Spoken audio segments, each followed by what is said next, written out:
They saw it. You didn't. And now you're paying the price. You think no one noticed. But they did. That one moment you showed weakness, it's the reason they treat you differently now. Not cruelly, not obviously, but the respect is gone. Machiavelli warned about this 5 centuries ago. One invisible mistake, one crack in your armor, and people file it away, waiting for the perfect moment to use it against you. Most never realize what they did wrong. They just feel the shift, the distance, the disrespect. And the more they try to fix it, the worse it gets. Because explaining weakness only proves weakness. This isn't about being paranoid. It's about understanding the psychology of power. How one slip rewires how people see you. How silence speaks louder than confrontation. And how trying to repair respect destroys what's left of it. You want the truth? You lost control the moment you needed their approval. And now they know it. But here's what they don't tell you. You think no one saw it. But they did. That moment you hesitated when you should have acted. That split second you showed fear when you needed to project control. People don't forget weakness. They catalog it. They store it in the back of their minds like ammunition, waiting for the perfect moment to use it against you. You revealed something you didn't mean to reveal, and now the game has shifted. The respect you thought you had earned is now conditional, fragile, built on sand. And sand always shifts. Most people never realize the exact moment they lost power. It wasn't loud. It wasn't dramatic. It was subtle. A nervous laugh, an apologetic tone, a need for approval that leaked through your words. That's all it takes. One crack in the armor, you gave them a glimpse of your psychology, and now they know how to manipulate you. They won't confront you about it. They won't even mention it.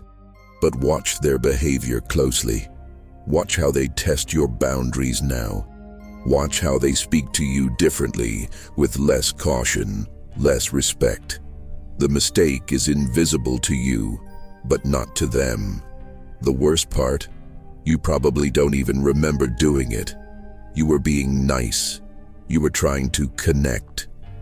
You thought vulnerability would build trust, but vulnerability without dominance is just weakness in disguise. People don't respect what they can pity.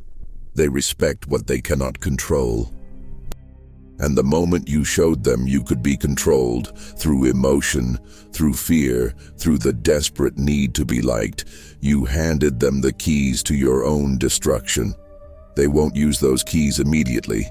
They'll wait. Patience is the weapon of those who understand power. I've watched this play out 1,000 times. Someone makes a single misstep. They overshare. They apologize too much. They seek validation when they should have commanded it.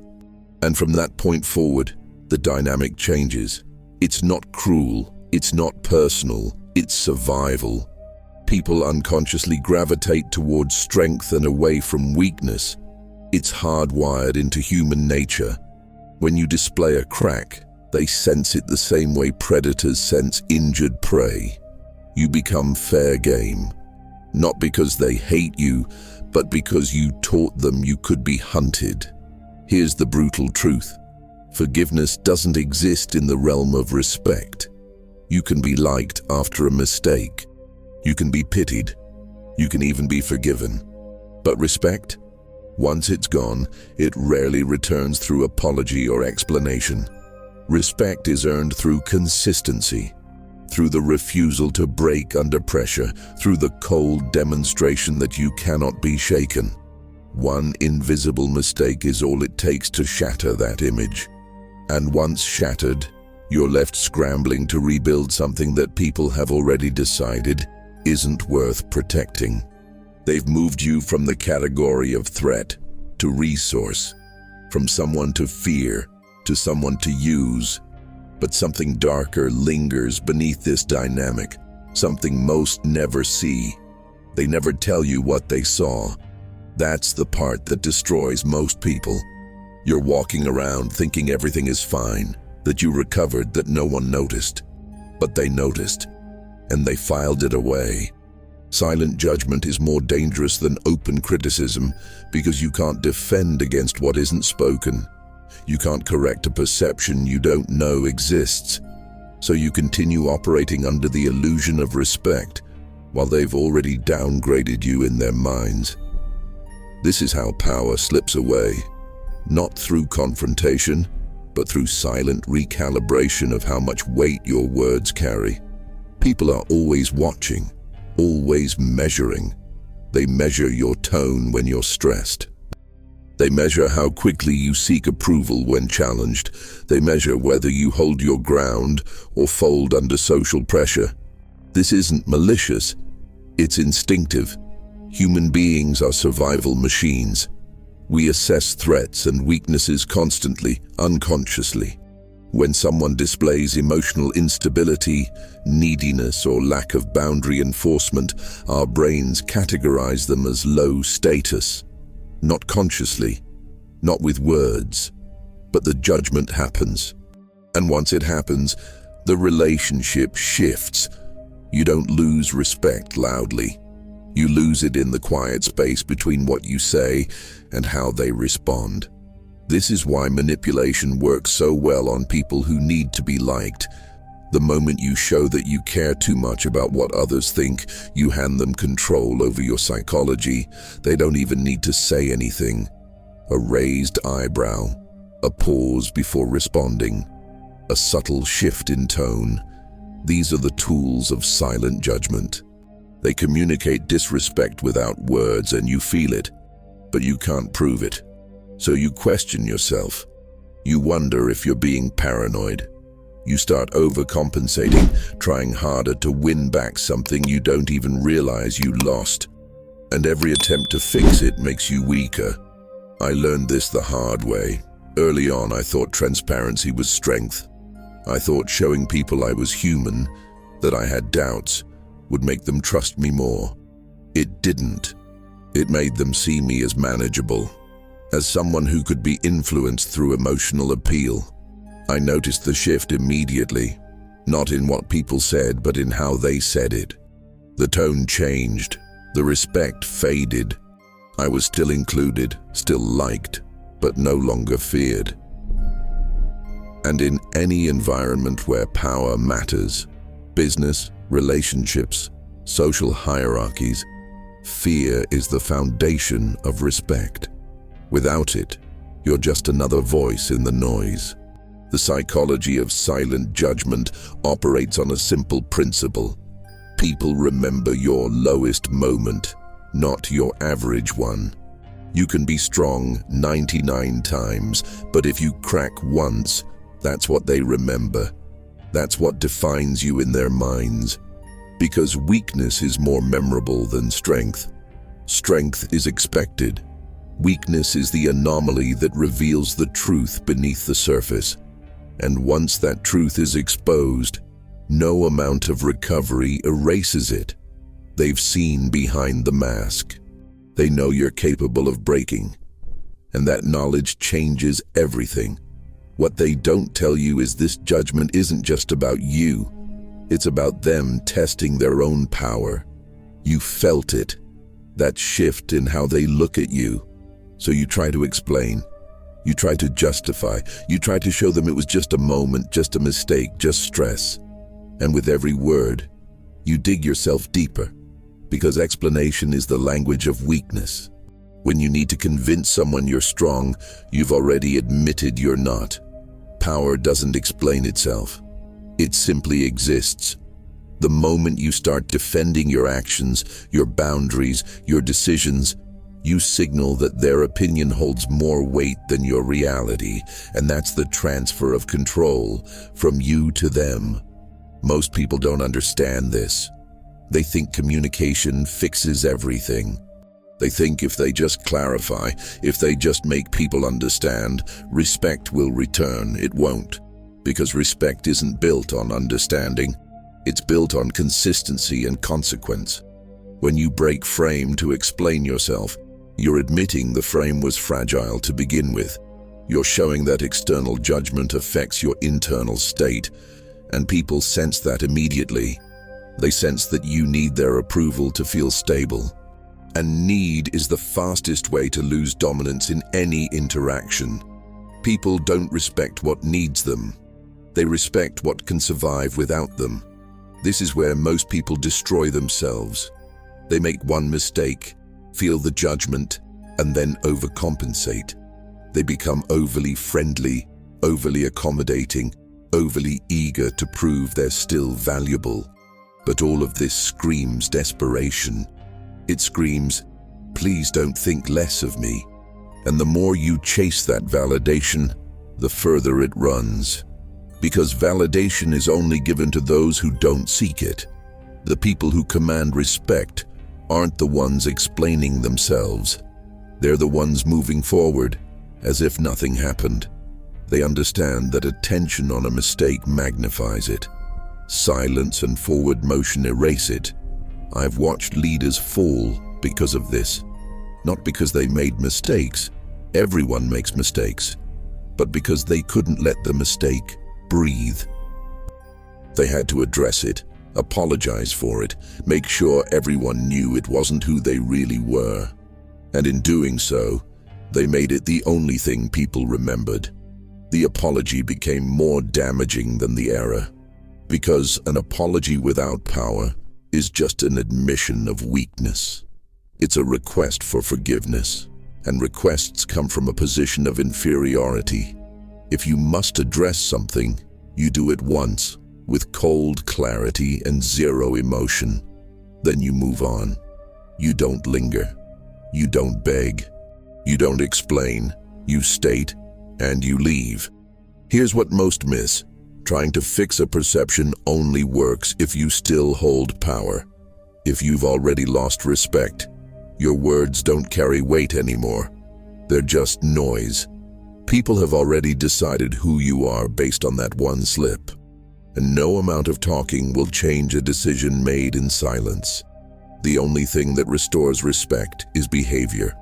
Consistent, unapologetic, dominant behavior over time. Not words, not explanations, action. But most never get there because they're too busy trying to convince people of something people have already dismissed. They're fighting a war that's already over, using weapons that no longer work. But the damage doesn't stop at perception. It rewires how you carry yourself. One slip doesn't stay contained. It spreads. You think you recovered, that you moved past it, but your body didn't. Your psychology didn't. That moment of weakness left a mark, and now it echoes through everything you do. Your tone shifts, slightly softer, slightly more cautious. Your posture changes, less commanding, more defensive. You second-guess yourself in situations where you used to act with certainty. The mistake wasn't just an event, it was a crack in your internal structure. And cracks don't heal on their own. They expand under pressure. People don't respond to what you say, they respond to what you are. And what you are is communicated through 1,000 micro-signals you don't consciously control. The way you hold eye contact, the speed of your speech, the pauses before you assert yourself. These signals tell the truth your words try to hide. When you've been shaken internally, it shows externally, even when you think you're hiding it. This is why one mistake can spiral into a pattern of disrespect.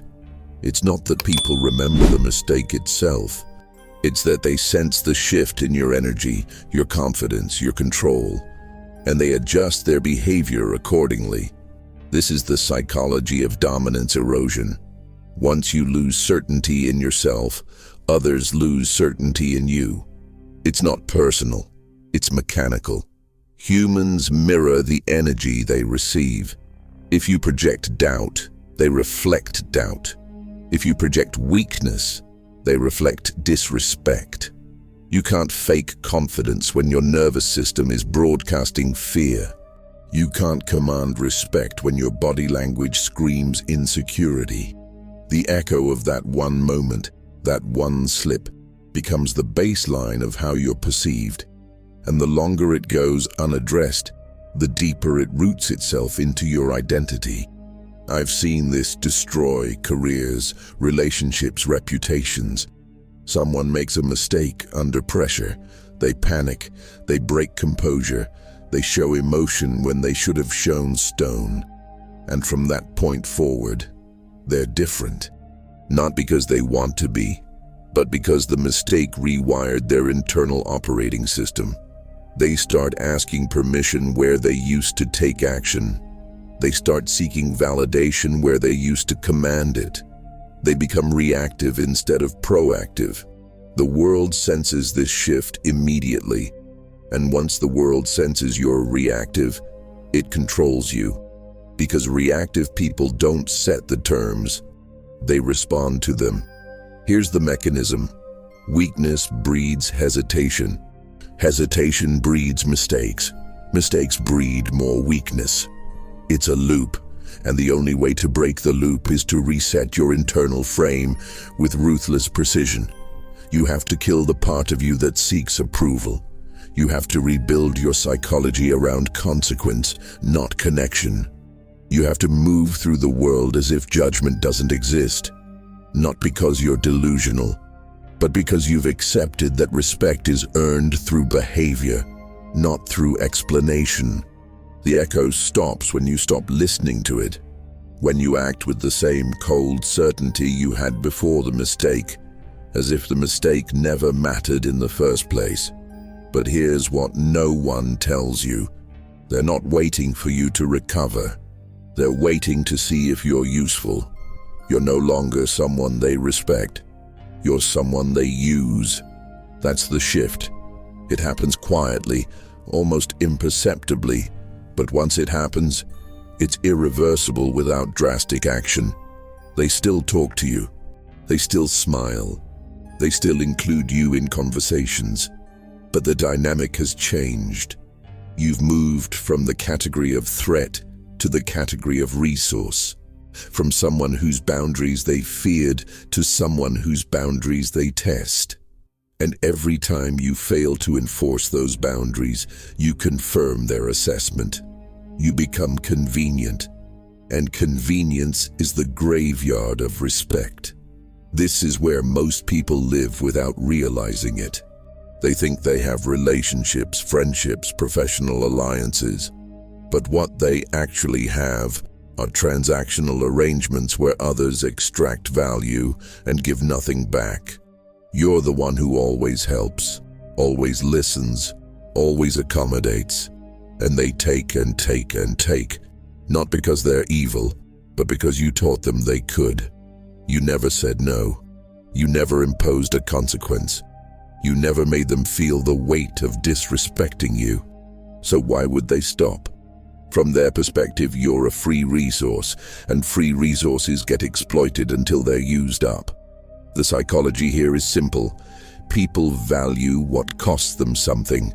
If you're always available, always agreeable, always willing to bend, you cost nothing. And what costs nothing has no value. This is why the shift from respect to convenience is so devastating.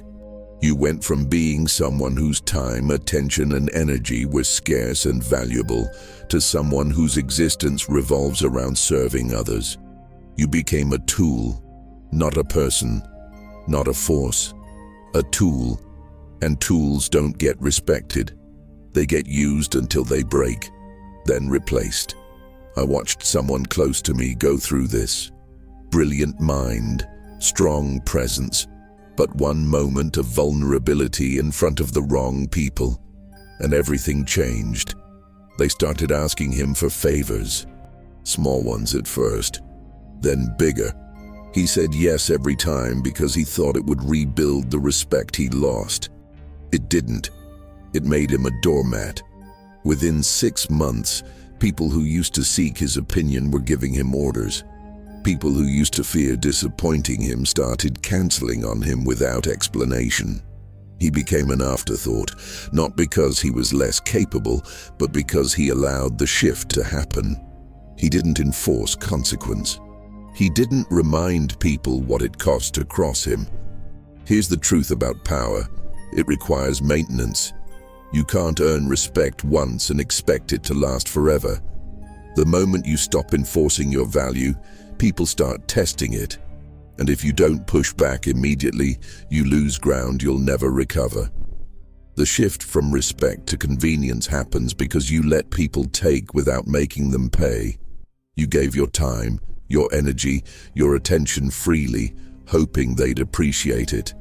They didn't. They consumed it. And now they expect it. You trained them to see you as a servant, not a sovereign. And servants don't command respect, they receive orders. But the real danger isn't that they use you. It's what they do when you try to stop them. They saw the crack. Now they want to see how deep it goes. This is human nature stripped to its core. When someone displays weakness, others instinctively probe to see if it's a momentary lapse or a permanent condition. They don't do this consciously. They do it because survival demands knowing who can be controlled and who cannot. So they test your boundaries. They push a little harder. They ask for a little more. They disrespect you in small, calculated ways to see if you'll push back. And if you don't, they know. You're not a threat. You're territory to be claimed. These tests come in forms most people don't recognize. Someone interrupts you mid-sentence and you let it slide. Someone makes a joke at your expense and you laugh it off. Someone cancels plans with you last minute and you say it's fine.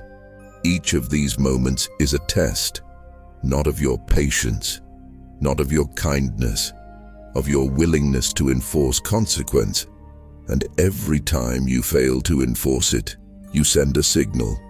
I accept disrespect. I will tolerate being diminished. I have no boundaries worth defending. And once that signal is sent, the tests escalate. Because people don't stop pushing until they hit resistance. That's how dominance hierarchies form. Through pressure and response. The mistake people make is thinking these tests are personal attacks. They're not. They're reconnaissance. People are trying to figure out where you stand in the social structure. Are you someone who enforces respect or someone who begs for it? Are you someone who imposes consequence or someone who absorbs punishment? The answers to these questions determine how you're treated for the rest of the relationship. And here's the brutal part. You only get 1 or 2 chances to answer correctly. After that, the perception solidifies. You're either someone to be respected or someone to be used. There's no middle ground. I've tested people myself. Not out of cruelty, but out of necessity. Before I trust someone, before I invest time or resources, I need to know if they have a spine. So I push. I see how they respond to mild disrespect, to boundary violations, to challenges to their authority. Most fail immediately. They smile through it. They rationalize it. They convince themselves it's not a big deal. And in that moment, I know everything I need to know. They're not someone I can rely on. They're not someone who commands respect. They're someone who will fold under pressure. And I adjust my behavior accordingly. Here's what most people miss. The test isn't about the specific action. It's about your response. Someone could insult you, cancel on you, undermine you in front of others. None of that matters as much as what you do next. If you let it slide, you've failed. If you address it with weak, apologetic energy, you've failed. The only response that passes the test is cold, immediate consequence. You don't explain. You don't negotiate. You withdraw respect, attention, or access. You make them feel the cost of crossing you. And if they don't adjust, you cut them off entirely. That's how you stop the tests. That's how you reclaim power. But most people never enforce consequence because they misunderstand what happens when dominance disappears. The moment you stop commanding, you start requesting. and requests come from a position of inferiority. You're no longer setting the terms of engagement, you're hoping others will agree to them. This is the dominance trap. It's subtle. It creeps in slowly. One day you're leading the conversation. The next, you're waiting for permission to speak. One day people adjust to your schedule. The next, you're adjusting to theirs. You didn't lose power in a dramatic collapse. You lost it in 1,000 small surrenders. And each surrender made the next one easier until you forgot what commanding even felt like. Dominance isn't about aggression. It's about certainty. It's the unshakable belief that your reality is the one that matters. When you operate from dominance, you don't ask if something is okay. You state what will happen. You don't seek consensus. You make decisions and let others adapt. You don't explain your boundaries. You enforce them. This doesn't make you cruel. It makes you clear. And clarity is power. People know where they stand with you. They know what you tolerate and what you don't. And that knowledge creates respect. Not because they like you, but because they understand there are consequences to crossing you. The trap is believing you can maintain respect while constantly accommodating others. You can't. Accommodation is fine in small doses, but when it becomes your default mode, you signal weakness. You signal that your needs, your time, your boundaries are negotiable. And negotiable things have no value. People don't fear losing what's always available. They don't respect what bends to their convenience. The more you accommodate, the more they expect. The more you explain, the less they listen. The more you request, the less they comply. You become background noise in your own life, a voice that can be ignored without consequence. I've fallen into this trap before. I thought being reasonable would earn respect. I thought showing flexibility would make people value me more. It didn't. It made them take me for granted. I stopped commanding my reality and started managing everyone else's expectations of me. I became reactive. I started measuring my worth by how others responded to me instead of by the standards I set for myself. And the moment I did that, I lost control, not just of the situation, of my own psychology. Because when you stop commanding externally, you stop commanding internally. Your thoughts become requests, your goals become suggestions, your boundaries become optional, you disintegrate. Here's the mechanism. Dominance requires internal alignment. You have to believe at your core that your reality is the correct one, not the only one, not the universal one, but the one that governs your life. When you lose that belief, when you start second-guessing yourself, when you start prioritizing others' comfort over your own standards, you've entered the trap. And once you're in, getting out requires something most people can't do. You have to reclaim your narrative. You have to stop asking and start stating. You have to rebuild the frame from scratch. And that means accepting that some people will resist, some will leave, some will call you selfish, cold, unreasonable. Let them, because the alternative is worse, becoming invisible while everyone watches. It doesn't matter what actually happened. It matters what they think happened. Machiavelli understood this better than anyone. Reality is subjective. Truth is negotiable. But perception is the throne. You can be the most competent, most disciplined, most strategic person in the room, but if people perceive you as weak, you are weak. Not in fact, in function. Because people don't respond to who you are, they respond to who they think you are. And once that perception forms, it becomes your reality whether you accept it or not. This is why one invisible mistake can destroy you. Not because the mistake was significant, but because the perception it created was. You showed fear for 3 seconds. You hesitated when you should have acted. You sought approval when you should have commanded. Those 3 seconds became the lens through which everything else about you is interpreted. Your confidence, overcompensation, your strength, performance, your boundaries, fragile. People don't see you anymore. They see the version of you that mistake created. And no amount of actual competence will overwrite that image unless you deliberately reconstruct it.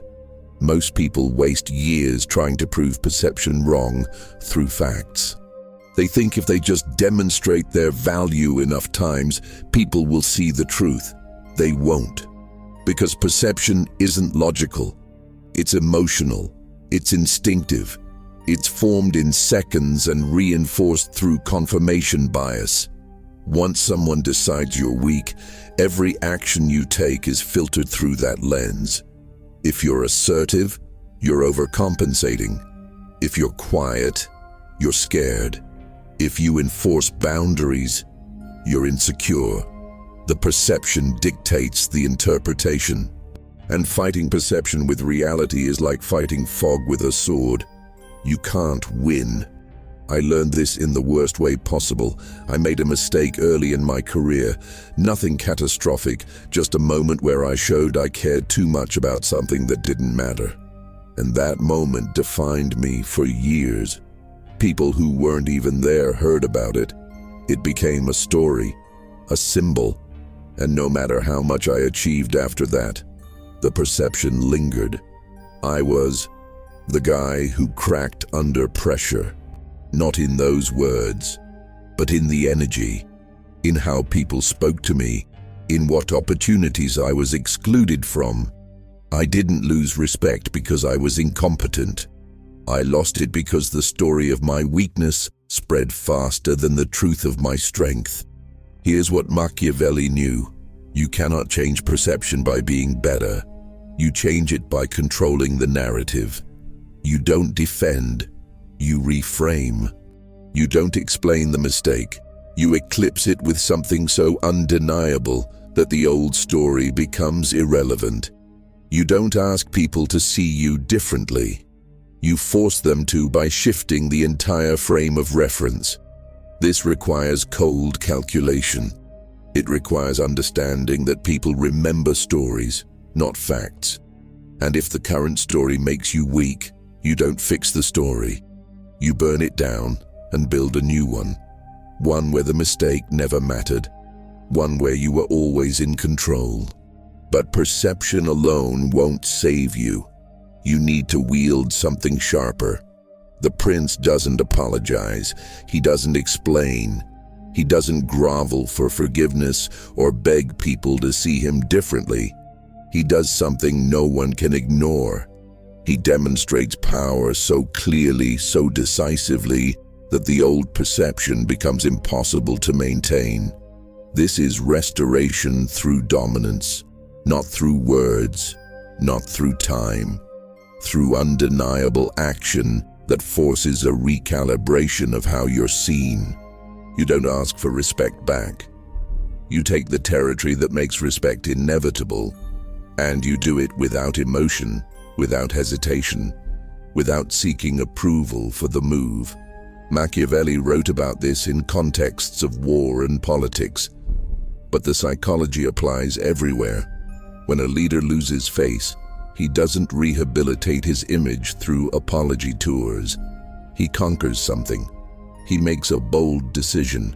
He enforces a consequence so severe that people remember his strength, not his weakness. The old mistake becomes a footnote in a larger story of power. This is how perception shifts, not gradually, but suddenly, through a demonstration that rewrites the narrative. You can't talk your way back to respect. You can't be nice your way back. You have to do something that makes people reconsider everything they thought they knew about you. Most people never attempt this because they're afraid of what it requires. It requires burning bridges with people who no longer serve you. It requires making decisions that others will call cold, ruthless, unreasonable. It requires operating from a frame where you don't care about being liked. You care about being effective.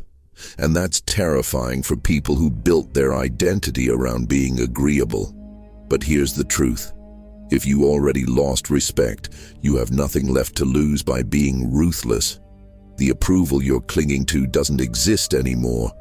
You're protecting a corpse. Let it go. Burn it. Build something new on the ashes. I've used this principle more than once. When I realized a relationship, professional or personal, had shifted into disrespect, I didn't try to repair it. I made a move. I withdrew completely, without explanation, without negotiation. I let the absence speak, or I made a decision so aligned with my own interests, so unapologetic, that it forced people to see me differently. Not because I explained myself, but because the action was undeniable. It communicated power. It communicated that I didn't need their validation. And that shift, from needing to not needing, is what restores dominance. People respect what doesn't beg for their attention. Here's the restoration principle in practice. Identify where you lost control. Identify who no longer respects you. Then make a move that shows you don't need them. Cut them off. Outperform them publicly. Enforce a boundary so hard they feel it. Take an opportunity they thought you'd never take. Do something that makes them question whether they misjudged you. The specifics don't matter. What matters is the energy. You're not apologizing for the mistake. You're showing that the mistake was irrelevant, that you were never weak. You were simply patient. And now the patience is over. That's the signal. That's the reset. That's how you reclaim power without ever saying a word about what you lost. You know the truth now. One invisible mistake, one moment of weakness, and the entire game shifts. They saw it. They cataloged it. They're using it against you without saying a word. But here's what separates those who drown from those who dominate. You don't fix weakness by explaining it. You eclipse it by demonstrating power they can't ignore. You stop asking for respect and start enforcing consequence. You stop defending the old version of yourself and build a new one they can't dismiss. Machiavelli didn't write The Prince for people who wanted to be liked. He wrote it for people who understood that survival requires ruthlessness, that power requires perception, and that respect is never given. It's taken. But knowing what destroys respect isn't enough. You need to know what builds it, what makes people fear crossing you, what makes them recalibrate how they see you. I already showed you in the previous video. They only respect you when you do this. Machiavelli. If you haven't watched it, you're walking blind. That video reveals the exact mechanism that forces respect without ever asking for it. You need both pieces, the mistake that destroys you and the move that restores you. Watch it now. Don't skip it. This isn't optional knowledge. Write in the comments. I stop explaining. I start enforcing. The weak apologize. The strong recalibrate.